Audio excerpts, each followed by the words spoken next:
Hey there, and welcome. This is a Field Notes Explainer, where we break down education topics in clear, step-by-step ways. Today, in our SPED 101, Navigating Special Education series, we're going to talk about autism.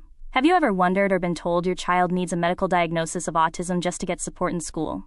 Or maybe you already have a diagnosis, but the school is telling you your child still doesn't qualify for services. If so, you are definitely not alone. It's a huge point of confusion for so many families. So we're going to clear all of that up right now. So let's just get right to it with a simple question. A medical diagnosis is required for school support. Is that true or false? Stick with me because by the end of this, you're not just going to know the answer, you'll understand exactly why it's the key to advocating for your child. Alright, here's our game plan. We're going to look at the two systems and their very different purposes. Then we'll break down how the medical system defines autism versus how schools do. We'll put them side by side to see the key differences. And then the most important part, we'll talk about why this all really truly matters for you. Okay, first up, two systems, two purposes. Now, if you're going to understand anything, this is it. You have to get your head around the fact that the educational world and the medical world, they're like two separate tracks running side by side. They have completely different goals, even when they're looking at the very same child. And this right here really gets to the heart of it. The school's job is all about one thing, determining eligibility for services. It's about access to education. The medical system, on the other hand, its job is to diagnose a clinical condition. See the difference? Same kid, maybe the same behaviors, but two totally different end goals. So let's start with the medical system. If the school is focused on eligibility for services, what's the doctor looking for? Well, they use a completely different toolkit, highly structured standardized guidelines. So the DSM-5, which is kind of the diagnostic Bible for this, boils it all down to two big buckets of symptoms. To get a diagnosis of Autism Spectrum Disorder, or ASD, a child has to show signs in both of these areas: deficits in social communication and restricted patterns of behavior, interests, or activities. Let's see what that actually means. So for that first bucket, social communication, it's not just one thing. The DSM-5 gets really specific here. A child has to show ongoing difficulties across all three of these areas. We're talking about things like struggling with the natural back and forth of a conversation, or reading body language, or, just the challenges of making and keeping friends. Then you've got the second bucket, and here the rules are a bit different. A child only needs to show at least two of these four kinds of behavior. And this can look so many different ways. It could be repetitive movements, or a really strong need for routine. It could be an incredibly intense interest in something very specific, or having unusual reactions to sounds, sights, or textures.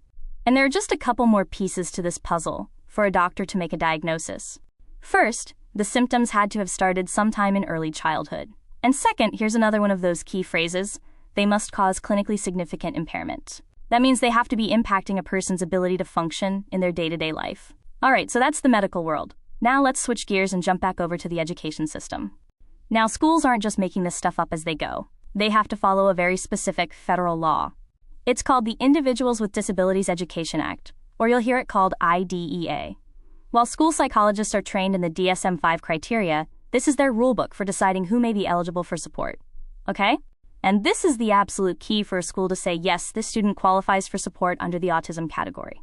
It's not enough to just see differences in communication or social interaction. Those differences must, and this is the magic phrase, adversely affect their educational performance. It all comes down to the impact it's having on their ability to learn in school.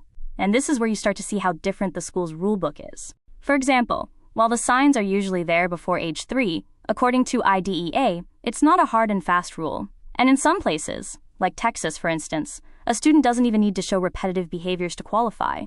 But most importantly, look at that last point. Let me say it again. Legally, schools cannot require you to get a medical diagnosis to evaluate your child for services. Period. Now for the main event, let's put them right next to each other and pinpoint exactly where they're different. This is where the light bulb really goes on. Looking at this side by side, it really makes it click, doesn't it? This is the primary focus. Schools are looking for an adverse educational impact, while doctors are looking for clinically significant impairment. The school's criteria are more flexible, focused on the need, while the doctor's is a pretty rigid checklist from the DSM-5. And remember that big one we talked about. Repetitive behaviors are a required criteria for a medical diagnosis, but not always for school eligibility.